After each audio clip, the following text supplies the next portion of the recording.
দৃশ্যমান হচ্ছে রাজধানীবাসীর আরেক স্বপ্ন মেট্রো রেল। প্রথম অংশের কাজের অগ্রগতি ৩৫%, ২০২০ সালের মধ্যে শেষ করার প্রত্যয়। বুড়িগঙ্গা দখলমুক্ত করতে বছিলায় অবৈধ স্থাপনা উচ্ছেদ অভিযান চলছে। বাধা দেয়ায় আমিন মোমিন হাউজিং এর এক কর্মকর্তাকে আটক। পাট খাতের উন্নয়নে কৃষক সহ সংশ্লিষ্টদের প্রয়োজনীয় প্রণোদনা দেবে সরকার, জানালেন প্রধানমন্ত্রী। নতুন বাজার খুঁজতে সংশ্লিষ্টদের প্রতি আহ্বান। এবং ডাকসু নির্বাচনের প্রচারের চতুর্থ দিনে ব্যস্ত সময় পার করছেন প্রার্থীরা। জয়ী হলে প্রতিশ্রুতি বাস্তবায়নের আশ্বাস।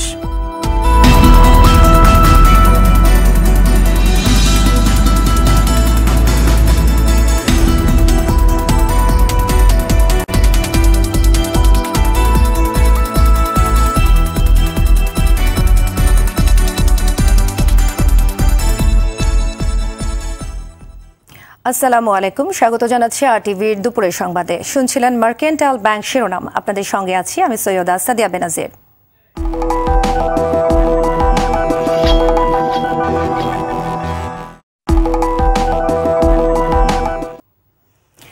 দৃশ্যমান হচ্ছে রাজধানীবাসীর আরেক স্বপ্ন মেট্রো রেল।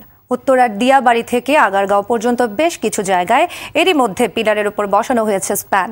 উত্তরা থেকে আগারগাঁও পর্যন্ত প্রথম অংশের কাজের অগ্রগতি দাঁড়িয়েছে ৩৫%। ২০২০ সালের মধ্যে শেষ করতে রাত দিন কাজ চলছে।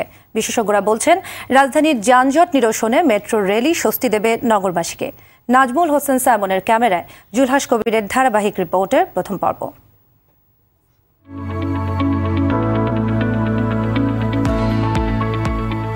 যানজটে নাকাল ঢাকাবাসীর স্বপ্নের মেট্রো রেল। এমআরটি ৬ নামে ঢাকার রাস্তায় ত্রিমাত্রিক অ্যানিমেশনে মেট্রো রেলের এই দৃশ্য নগরবাসীর মনে কয়েক বছর ধরেই আশা জাগাচ্ছে। মেট্রো রেলের অধ্যায়ে যুক্ত হতে এটি দেশের প্রথম নির্মাণাধীন প্রকল্প, যা উত্তরার দিয়াবাড়ি থেকে শুরু হয়ে মিরপুর, বিজয় সরণি, ফার্মগেট, শাহবাগ হয়ে মতিঝিলে গিয়ে শেষ হবে। মোট ৮টি প্যাকেজে ২০ কিলোমিটার পথের কাজকে ভাগ করা হয়েছে ২ পর্বে। প্রথম অংশ উত্তরার দিয়াবাড়ি থেকে আগারগাঁও পর্যন্ত, দ্বিতীয়টি আগারগাঁও থেকে মতিঝিল পর্যন্ত। উত্তরা থেকে মিরপুর হয়ে আগারগাঁও পর্যন্ত প্রথম অংশের নির্মাণ কাজ এখন দৃশ্যমান। শুরু হয়েছে দ্বিতীয় পর্বের কাজও। পিলার বা পিয়ারের উপর বসানো ভায়াডাক জানান দিচ্ছে মেট্রো রেলের কাঠামো। ২০১৬ সালে শুরু হওয়া ২২,০০০ কোটি টাকার প্রকল্পের প্রথম অংশের কাজ শেষ হবে আগামী ডিসেম্বরে। এখন পর্যন্ত পুরো প্রকল্পের অগ্রগতি ২২%। আশা করছি জুলাই মাস থেকে আমরা রেল লাইন বসানোর কাজটা শুরু করে দিতে পারবো। অত্যাধুনিক এবং সর্বশেষ টেকনোলজি বেসড এই মেট্রো ট্রেনগুলো তৈরি হবে। প্রথম অংশের ১২ কিলোমিটারের পিলারের কাজ শেষ হয়েছে, এখন বসছে স্প্যান। ২৫০০ মিটার ভায়াডাক ইতিমধ্যে নির্মাণ হয়ে গেছে। এই যে গ্রোথটা, এই গ্রোথটা এখন খুব ফাস্ট। সেই জন্যই আমরা খুব আশাবাদী যে আমরা এটা সংশোধিত নির্ধারিত সময়ের ভিতরেই এটার নির্মাণ কাজ সম্পন্ন করতে পারব। কাজের অগ্রগতিতে খুশি এই নগর পরিকল্পনাবিদ। রাজধানীর যানজট কমাতে মেট্রো রেল বড় ভূমিকা রাখবে বলে মনে করেন তিনি। বাংলাদেশের জন্য এটা একটা নতুন এক্সপেরিয়েন্স। এই লাইনটি যখন সচল হবে, মানুষ যখন এটার ফলাফলটা পেতে শুরু করবে, মানুষ আশান্বিত হবে। এখানে যেটা হবে, একটা নির্দিষ্ট সময়ের মধ্যে যেয়ে পৌঁছাতে পারবে, অর্থাৎ রিলায়েবল একটা ট্রান্সপোর্ট সিস্টেম পাবে। পুরো সুফল পেতে নির্ধারিত সময়ের মধ্যে কাজ শেষ করে এসটিপির বাকি 4টি মেট্রো রেলেরও কাজ শুরুর পরামর্শ দিলেন এই পরিবহন বিশেষজ্ঞ। এখন আমরা যে দৃশ্যমান দেখছি, এটা আস্থার জায়গাটা বাড়ায় যে আমাদের দেশের এখন একটা হয়তো প্রকৃত গণপরিবহনের যে সুন্দর সুন্দর সংস্করণগুলি হবে, এই ভিত্তিক উন্নয়ন হবে। তবে আমাদের পরিকল্পনাটা যেন সমন্বিত হয়, তাহলেই কিন্তু জনগণের শুধু না, রাষ্ট্রের জন্য সবচেয়ে ভালো হবে। নগরবাসীর স্বপ্ন ছুঁয়ে দেখার অপেক্ষার অবসান হতে যাচ্ছে ডিসেম্বরে। ২০২০ সালের মধ্যেই প্রকল্প শেষ করতে দেশে বিদেশে সমানতালে চলছে কাজ। অর্থনৈতিক উন্নয়নের অপ্রতিরোধ বাংলাদেশের সামনে এখন দৃশ্যমান বাস্তবতার নাম হলো এই মেট্রো রেল প্রকল্প। যানজটে নাকাল নগরবাসীকে স্বস্তি দিতে এই মেট্রো রেল প্রকল্পটি সবচেয়ে গুরুত্বপূর্ণ ভূমিকা পালন করবে বলে মনে করেন বিশেষজ্ঞরা। আর নগরবাসীর দাবি দ্রুত নির্ধারিত সময়ের মধ্যেই এই প্রকল্পের কাজ শেষ করার। জুলহাস কবির, আরটিভি, মেট্রো রেল প্রকল্প এলাকা, দিয়াবাড়ি, ঢাকা। বুড়িগঙ্গা নদীর 2 তীরে অবৈধ স্থাপনা উচ্ছেদের দ্বিতীয় দফার দ্বিতীয় দিনে বসিলার আমিন মোমিন হাউজিং কোম্পানির নদী ভরাট করা জায়গার খনন কাজ চলছে। নদীর আগের স্বাভাবিক অবস্থা ফিরিয়ে দেবার জন্য সকাল থেকেই কাজ শুরু করেছে বিআইডব্লিউটিএ। এক পর্যায়ে আমিন মোমিন হাউজিং কোম্পানির এক কর্মকর্তা আইনজীবী পরিচয় দিয়ে খনন কাজে বাধা সৃষ্টি করলে তাকে পুলিশ আটক করে। বিআইডব্লিউটিএর ঊর্ধ্বতন কর্মকর্তারা 4টি বেকুর মাধ্যমে যে খনন কাজ চলছে তা তদারকি করছেন।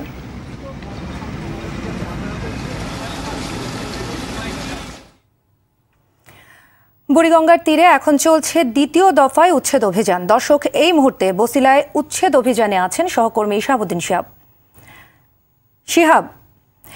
বসিলায় এ পর্যন্ত কতটি স্থাপনা উচ্ছেদ করা হয়েছে আমাদের জানাবেন। জি, বুড়িগঙ্গার তীরে বসিলার আমিন মোমিন হাউজিং কোম্পানি এই মুহূর্তে আমরা আছি। সকাল থেকে এখানে উচ্ছেদ অভিযান চলছে। উচ্ছেদ অভিযান বলতে কি, এখানে আসলে গেল জানুয়ারি মাসের 20 তারিখে এখানে উচ্ছেদ অভিযান চালানো হয়েছিল। এখন আসলে খনন কাজ চলে। আসলে এই নদী এখানে মাঝখানে একটি চর ছিল, ঠিক পাশে আমাদের বাম পাশে নদী এখনও সচল আছে, সেখানে নদী চালু রয়েছে। তার মাঝখানে এই চরটি ছিল এবং তার পাশে এই যে জায়গাগুলো আপনারা ভরাট দেখছেন, এই জায়গাগুলো একসময় সচল নদী ছিল, কিন্তু ঠিক নদীর আরেকটি চ্যানেল অর্থাৎ চরের ওই পাশে যে চ্যানেলটি ছিল এটি আসলে পুরোপুরি খেয়ে ফেলে, অর্থাৎ ভরাট করে ফেলে আমিন মোমিন হাউজিং কোম্পানি, এবং সেগুলি আসলে প্লট করেও বিক্রি করেও দেয়। তো গেল 20 তারিখে এখানে উচ্ছেদ অভিযান চালায় এবং আজকে 3য় দিনের মতো আসে এখানে তারা খনন কাজ চালাচ্ছে। এবং এরও আগে 19 তারিখে বিআইডব্লিউটি এখানে এসেছিল, কিন্তু বাধার মুখে সেদিন আর উচ্ছেদ অভিযান চালাতে পারেনি, চলে যায়।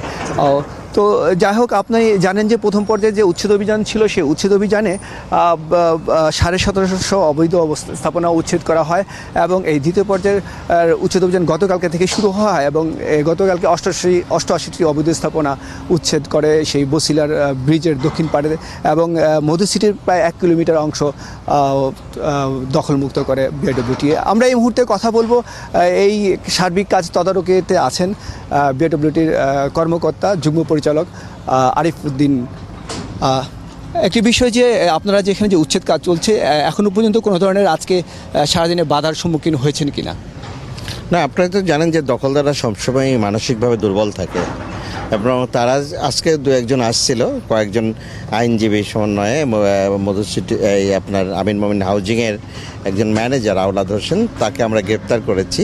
কারণ সে মিথ্যা পরিচয় দিয়েছে, যে সে বলেছে যে সেও একজন আইনজীবী, তার আইডেন্টি কার্ড দেখার কথা চাইলে আমরা তারা সে দেখাতে ব্যর্থ হয়েছে এবং বিশেষ করে আমাদের চেয়ারম্যান নিয়ে একটি মিথ্যা তথ্য সে এখানে মিডিয়ার সামনে বলছিল।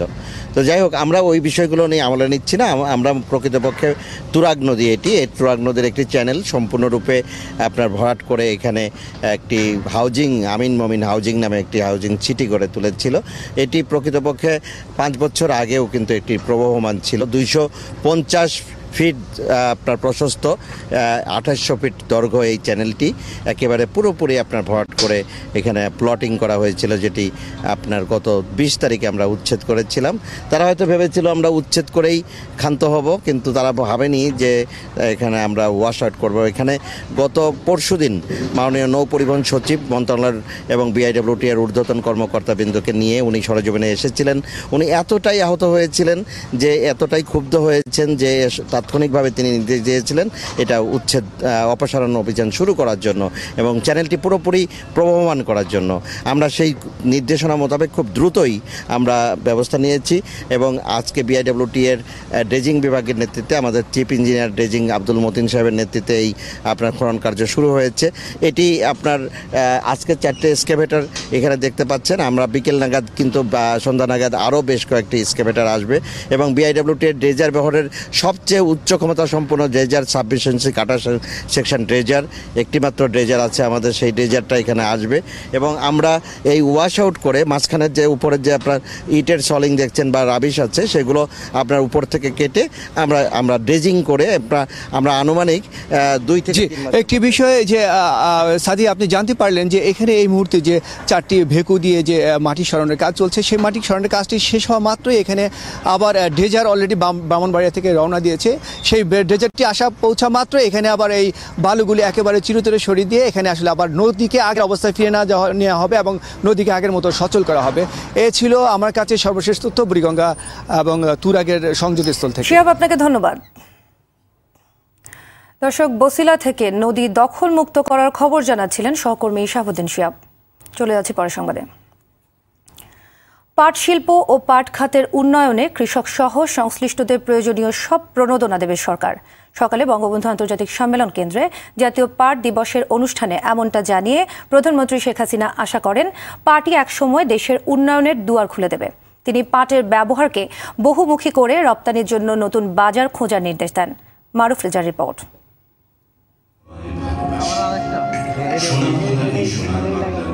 পাটের জন্য বাংলাদেশকে বলা হয় সোনালী আঁশের দেশ। একসময় বৈদেশিক অর্থ অর্জনের বড় একটি অংশ জুড়ে ছিল পাট, কিন্তু সময়ের সঙ্গে কমেছে খাতটি থেকে আয়ের পরিমাণ। তবে পাটের বদলে এখন বিশ্ববাজারে চাহিদা বেড়েছে পাটজাত পণ্যের। পণ্য রপ্তানির মাধ্যমেই পাটের সোনালী দিন ফিরিয়ে আনার উদ্যোগ নিচ্ছে সরকার। তাই পাট পণ্যের ব্যবহার বাড়াতে তৃতীয়বারের মতো শুরু হলো 3 দিনের পাট পণ্য মেলা।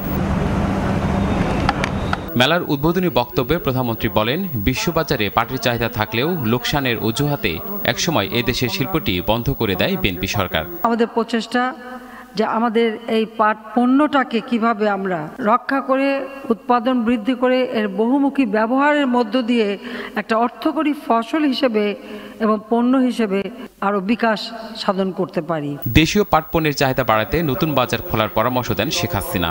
এজন্য সরকারের পাশাপাশি বেসরকারি উদ্যোক্তাদেরও এগিয়ে আসার আহ্বান জানান তিনি। লাভজনক কিভাবে করা যায়, কিভাবে করতে হবে সেটা দেখতে হবে। কৃষি পণ্য হিসেবে পাটজাত পণ্য একটা প্রণোদনা পেতে পারে। আবার এটা যখন ইন্ডাস্ট্রিতে যাচ্ছে, যেহেতু এটা রপ্তানিমুখী পণ্য, সেই রপ্তানিমুখী অন্যান্য পণ্য যে প্রণোদনা পায়, পাটও সেই এবং পাটজাত পণ্য সেই প্রণোদনা পাবে। বিশ্বের বাজারে কোথায় কোন ধরনের পাট পণ্যটা আমরা রপ্তানি করতে পারি, সেই বাজারটাও আমাদের খুঁজে বের করতে হবে। বক্তব্য শেষে সম্মেলন কেন্দ্রের বাইরে পাট পণ্যের মেলার বিভিন্ন স্টল ঘুরে দেখেন প্রধানমন্ত্রী শেখ হাসিনা। মারুফ রেজা, আরটিভি, ঢাকা। কুমিল্লার 14 গ্রামে বাসে আগুন দিয়ে হত্যার ঘটনায় দায়ের হওয়া মামলায় বিএনপি চেয়ারপারসন খালেদা জিয়াকে 6 মাসের জামিন দিয়েছেন হাইকোর্ট। বিচারপতি AKM আসাদুজ্জামান ও বিচারপতি SM মুজিবুর রহমানের হাইকোর্ট বেঞ্চ রুল সহ এ আদেশ দেন।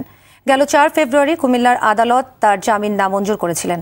এরপর 27 ফেব্রুয়ারি জামিন চেয়ে হাইকোর্টে আবেদন করেন খালেদা জিয়া। 5 মার্চ এই আবেদনের উপর শুনানি শেষ হয়। ডাকসু ও হল সংসদের আনুষ্ঠানিক প্রচারের 4র্থ দিনে ব্যস্ত সময় পার করছেন প্রার্থীরা। সকালে কেন্দ্রীয় লাইব্রেরি থেকে প্রচার শুরু করে কোটা বিরোধী আন্দোলনের নেতারা। ডাক ঢোল পিটিয়ে নয়, নীরব ভোট বিপ্লবের মাধ্যমে জয়ী হওয়ার আশা তাদের। অপরাজেয় বাংলার সামনে প্রার্থী পরিচিতি সভা করেছে ছাত্রলীগ। এ সময় জয়ী হলে প্যানেলের দেয়া প্রতিশ্রুতি বাস্তবায়নে বদ্ধপরিকর বলে জানায় সংগঠনটি।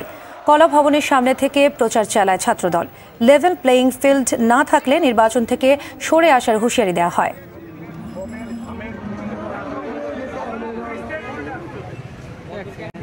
ফাঁকা বুলি কিংবা আওয়াজ ছেড়ে তাদের ভোট নেওয়া যাবে না। তাদেরকে নিজেদের যোগ্যতার পরিচয় দিয়ে ভোট নিতে হবে। সেজন্য আমরা শিক্ষার্থীদের কাছে যাচ্ছি। আমরা মনে করি না ঢাকঢোল পিটিয়ে ঢাকা বিশ্ববিদ্যালয়ের শিক্ষার্থীরা কিংবা গান শুনিয়ে ঢাকা বিশ্ববিদ্যালয়ের শিক্ষার্থীরা ভোট দেবেন। আমরা বলছি যারা যোগ্য তাদেরকে আপনারা নির্বাচিত করেন। ঢাকা বিশ্ববিদ্যালয়ের ঐতিহ্য, ঢাকা বিশ্ববিদ্যালয়ের ইতিহাস এবং ঢাকা বিশ্ববিদ্যালয়ের মর্যাদা রক্ষার্থে আমাদের নির্বাচনে থাকা উচিত। কিন্তু প্রশাসন যদি বারবার পক্ষপাত দুষ্ট আচরণ করে তাহলে শেষ পর্যন্ত আমরা নির্বাচনে টিকে থাকতে পারবো কিনা তা নিয়ে শঙ্কা রয়েছে। দর্শক, এই মুহূর্তে ক্যাম্পাসে আছেন সহকর্মী সোহেল রানা, সরাসরি যোগ দিচ্ছেন তিনি। সোহেল, আজ প্রচারণা কেমন দেখছেন? হল এবং ক্যাম্পাসে ছাত্র সংগঠনগুলোর সহ অবস্থান আছে কিনা আমাদের জানাবেন। আসসালামু আলাইকুম। সাদিয়া, আপনি জানেন যে আজকে ঢাকা বিশ্ববিদ্যালয়ের ডাকসু নির্বাচনের আনুষ্ঠানিক প্রচারণার 4র্থ দিন। তবে আজকে এখন এই মুহূর্তে ঢাকা বিশ্ববিদ্যালয়ের অপরাজেয় বাংলার সামনে ছাত্রলীগের মনোনীত যে পরিষদ রয়েছে, শোভন, সাদ্দাম এবং রাব্বানি যে পরিষদ, এই পরিষদের আজকে এখন পরিচিতি পর্ব চলছে। এখানে যারা প্রার্থী রয়েছেন ডাকসু নির্বাচনের 25টি পদের বিপরীতে যে 25 জন প্রতিদ্বন্দ্বিতা করবেন বিভিন্ন পদে, সেই পদের প্রার্থীদের আজকে আনুষ্ঠানিক প্রচারণায় নেমেছে। এখানে ছাত্রলীগের যে পরিষদ, সেই পরিষদের সব প্রার্থীরা উপস্থিত রয়েছেন এবং শিক্ষার্থীদের সঙ্গে সেই পরিচিতি পর্ব চলছে। এবং এর আগেও সকাল থেকে কিন্তু আমরা দেখেছি বিভিন্ন ছাত্র সংগঠন আজকে আনুষ্ঠানিক প্রচারণা পুরোদমে চালিয়ে যাচ্ছে এবং ছাত্রদল, তারপরে কোটা সংস্কার আন্দোলনের যে পরিষদের যে প্যানেল, সেই সঙ্গে বাম সংগঠনগুলোর যে প্যানেল রয়েছে, সেই প্যানেলগুলোর নেতারা আজকে সারাদিনই ক্যাম্পাসের বিভিন্ন জায়গা থেকে তারা প্রচারণা চালাচ্ছেন। এভাবেই কিন্তু ডাকসু নির্বাচন আজকে সারাদিন ব্যাপী আমরা দেখেছি যে এখন পুরোদমে আসলে নির্বাচনের যে পরিবেশ সেটি তৈরি হয়েছে এবং একটি সব ছাত্রদের মধ্যেই এক ধরনের নির্বাচনের জন্য যে ধরনের পরিবেশ তৈরি হওয়া দরকার সেই ধরনের পরিবেশ বিরাজ করছে এবং নির্বাচনী আমেজ বিরাজ করছে। তো সব মিলে বলা যায় এখন পর্যন্ত ছাত্র সংগঠনগুলো বলেছেন যে বিভিন্ন ধরনের ছোটোখাটো অভিযোগ ছাড়া তারা পুরোদমে এই নির্বাচনের জন্য যে প্রচারণা, যে ধরনের নির্বাচনী পরিবেশ, সেই পরিবেশ কিন্তু তৈরি হয়েছে। তো সাদিয়া, এই ছিল আমার কাছে থাকা ঢাকা বিশ্ববিদ্যালয় এলাকা থেকে সর্বশেষ খবর। সোহেল, আপনাকে ধন্যবাদ। দর্শক, ঢাকা বিশ্ববিদ্যালয় ক্যাম্পাস থেকে জানাচ্ছিলেন সহকর্মী সোহেল রানা। আমাদের সংগ্রাম চলবেই চলবেই, জনতার সংগ্রাম চলবেই, জনতার সংগ্রাম চলবেই। অগ্নিঝরা মার্চের খবর। 6 মার্চ 1971 ক্রমেই উত্তাল হয়ে উঠেছিল ঢাকা সহ সারা দেশ। বাঙালির তুমুল আন্দোলনে উত্তাল ছড়িয়ে পড়েছিল চারিদিকে। স্বাধীনতার দাবিতে বিক্ষুব্ধ বাঙালির স্বতঃস্ফূর্ত মিছিল, সমাবেশ, হরতাল অব্যাহত ছিল এদিন। দিনভর রেসকোর্স ময়দানে 7 মার্চ আওয়ামী লীগের জনসভার মাইকিং চলে। উত্তাল পরিস্থিতিতে পূর্ব পাকিস্তানের গভর্নর ভাইস অ্যাডমিরাল SM আহসানকে অপসারণ করে ইয়াহিয়া নতুন গভর্নর বানায় লেফটেন্যান্ট জেনারেল টিক্কা খানকে। রাতে পাঞ্জাব প্রাদেশিক আওয়ামী লীগের সাধারণ সম্পাদক হামিদ সরফরাজ সহ 15 জনকে গ্রেপ্তার করা হয়। অন্যদিকে চট্টগ্রাম, টঙ্গী, রাজশাহী, রংপুর ও খুলনা সহ দেশের বিভিন্ন জায়গায় সংঘর্ষের ঘটনা ঘটে। নিয়ে আন্তর্জাতিক প্রতিযোগিতা স্টার্ট আপ ওয়ার্ল্ড কাপ এ প্রথমবারের মতো অংশ নিতে যাচ্ছে বাংলাদেশ। আর এই ওয়ার্ল্ড কাপের চূড়ান্ত পর্বে প্রতিনিধিত্ব করতে বাংলাদেশের 5 জন সেরা স্টার্ট আপকে খুঁজে বের করা হবে একটি আঞ্চলিক প্রতিযোগিতার মধ্য দিয়ে। Start up world cup 2019 Bangladesh powered by eGeneration শীর্ষক এই আঞ্চলিক প্রতিযোগিতার সহ আয়োজক হিসেবে বাংলাদেশ ইনোভেশন ফোরাম এবং partner venture capital and private equity association of Bangladesh, TiE Dhaka এবং এন্টারপ্রেনার্স অর্গানাইজেশন। রাজধানীর ডেল স্টার কনফারেন্স হলে আয়োজিত এক সংবাদ সম্মেলনে এসব কথা জানানো হয়। পুরো আয়োজনের মিডিয়া পার্টনার RTV। নিরপেক্ষভাবে পিচ কম্পিটিশনের মাধ্যমে সেরা উদ্যোগটাকে তারা সিলেক্ট করবে এবং যে সেরা উদ্যোক্তা বা সেরা উদ্যোগটাকে নিয়ে মের 17 তারিখে সিলিকন ভ্যালি নিয়ে যাওয়া হবে। তার আসা যাওয়া, থাকা খাওয়ার সকল খরচ আমরা বহন করব এবং তাকে মেন্টরশিপ, তাকে গ্রুমিং করা হবে, ট্রেন করা হবে এবং সে বিশ্বের কাছে তার উদ্যোগটাকে তুলে ধরতে পারবে। যশোরে পুলিশের সঙ্গে কথিত বন্দুক যুদ্ধে নিহত হয়েছে শিশু তৃষা ধর্ষণ ও হত্যাকাণ্ডের সঙ্গে জড়িত যুবক শামীম। ভোরে নগরীর খোলাডাঙ্গা এলাকায় একটি রাইস মিলের পাশে তার লাশ উদ্ধার করা হয়। যশোর কোতোয়ালি থানার ভারপ্রাপ্ত কর্মকর্তা অপূর্ব হাসান জানান, ওই যুবক মাদক ব্যবসায়ী ছিল। গেল রাতে মাদক চোরাচালান করতে গিয়ে পুলিশের সঙ্গে গোলাগুলি হলে এক পর্যায়ে নিহত হয় সে। নিহত যুবক যশোরের আলোচিত শিশু তৃষা ধর্ষণ ও হত্যা মামলার আসামি। ঘটনাস্থল থেকে অস্ত্র ও মাদক উদ্ধার করা হয়েছে। 6 বছরেও বিচার শুরু হয়নি নারায়ণগঞ্জের ত্বকী হত্যা মামলার। আইনশৃঙ্খলা বাহিনীর পক্ষ থেকে অভিযোগপত্র না দেয়ায় ঝুলে আছে আলোচিত এ হত্যাকাণ্ডের বিচার। এতে ক্ষুব্ধ ত্বকীর পরিবার সহ নারায়ণগঞ্জের সর্বস্তরের মানুষ। জেলার মানবাধিকার কর্মী, নাগরিক কমিটির নেতা ও বিভিন্ন রাজনৈতিক দলের নেতাকর্মীরা দ্রুত এ হত্যাকাণ্ডের বিচার শুরুর দাবি জানিয়েছেন। তাদের অভিযোগ, নারায়ণগঞ্জের প্রভাবশালী পরিবারের সদস্যরা হত্যাকাণ্ডে জড়িত থাকায় বিচার পাচ্ছে না ত্বকীর পরিবার। 2013 সালের 6 মার্চ মেধাবী ছাত্র ত্বকীকে হত্যা করে লাশ নদীতে ফেলে দেয় সন্ত্রাসীরা। এ ঘটনায় নারায়ণগঞ্জ সহ সারা দেশে প্রতিবাদের ঝড় ওঠে। যে সরকার বারবার ব্যর্থতার পরিচয় আইন তানাজের সুবিধা চলছে না, র্যাব তদন্ত করতে পারছে না। যদি রাসেল হত্যার বিচার হতে পারে তাহলে তানভীর মোহাম্মদ ত্বকীর হত্যার বিচার কেন হতে পারে না? তার একটা অভিযোগপত্র সংবাদকর্মীদের সরবরাহ করলো, কিন্তু আজকে সেই সংবাদ সম্মেলন পরে 5 বছর অতিবাহিত হয়ে গেল, কিন্তু সেই অভিযোগপত্রটা আদালতে পেশ করা হলো না। সংবাদ শেষ করব যদি একদিন সিনেমার প্রচারের খবর দিয়ে। রিকশায় চড়ে ব্যান্ড দল নিয়ে নায়ক নিজেই সিনেমার প্রচারে নামলেন। ঢাকা বিশ্ববিদ্যালয় চত্বরে বেঙ্গল মাল্টিমিডিয়া প্রযোজিত যদি একদিন সিনেমার এমন ব্যতিক্রমী প্রচারে নামেন জনপ্রিয় সঙ্গীত শিল্পী তাহসান। এই সিনেমায় আরও অভিনয় করেছেন কলকাতার জনপ্রিয় অভিনেত্রী শ্রাবন্তী চট্টোপাধ্যায় ও অভিনেতা তাসকিন। মুস্তফা কামাল রাজ পরিচালিত যদি একদিন মুক্তি পাবে আগামী 8 মার্চ। সেলিম মালিকের রিপোর্ট। মুক্তির 3 দিন আগে ছবির প্রচারে এক অন্যরকম চমক নিয়ে ঢাকা বিশ্ববিদ্যালয়ের চত্বরে হাজির যদি একদিন টিমের সদস্যরা। ব্যান্ড দলকে সঙ্গে নিয়ে অভিনেতা তাহসান ও পরিচালক মুস্তফা কামাল রাজ ঘুরছেন বিশ্ববিদ্যালয়ের চত্বরে।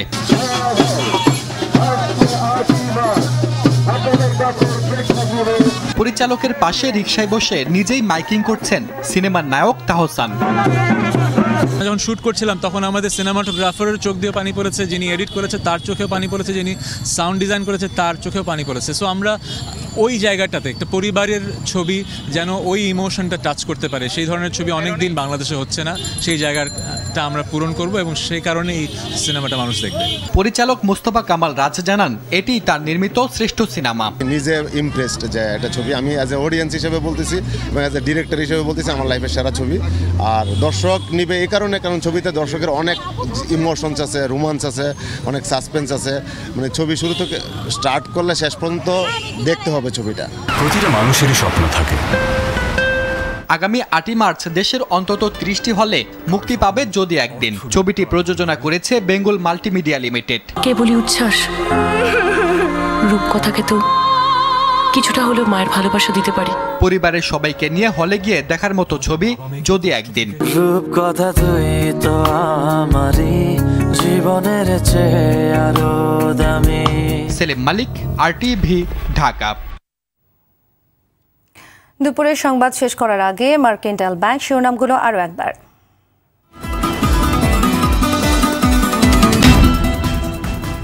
দৃশ্যমান হচ্ছে রাজধানীবাসীর আরেক স্বপ্ন মেট্রো রেল। প্রথম অংশের কাজের অগ্রগতি 35%, 2020 সালের মধ্যে শেষ করার প্রত্যয়।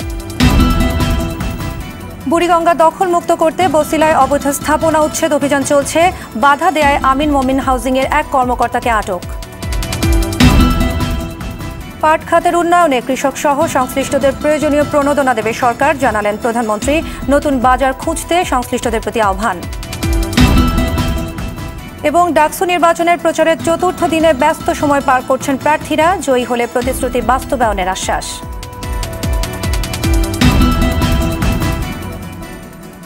দুপুরের সংবাদ এ পর্যন্তই। RTV সব শেষ সংবাদ জানতে যে কোনো মোবাইল ফোন থেকে 24141 নম্বরে ডায়াল করুন। আর মোবাইল ফোনে সংবাদ দেখতে অ্যাপ স্টোর, গুগল প্লে বা উইন্ডোজ স্টোর থেকে ডাউনলোড করুন RTV অ্যাপস।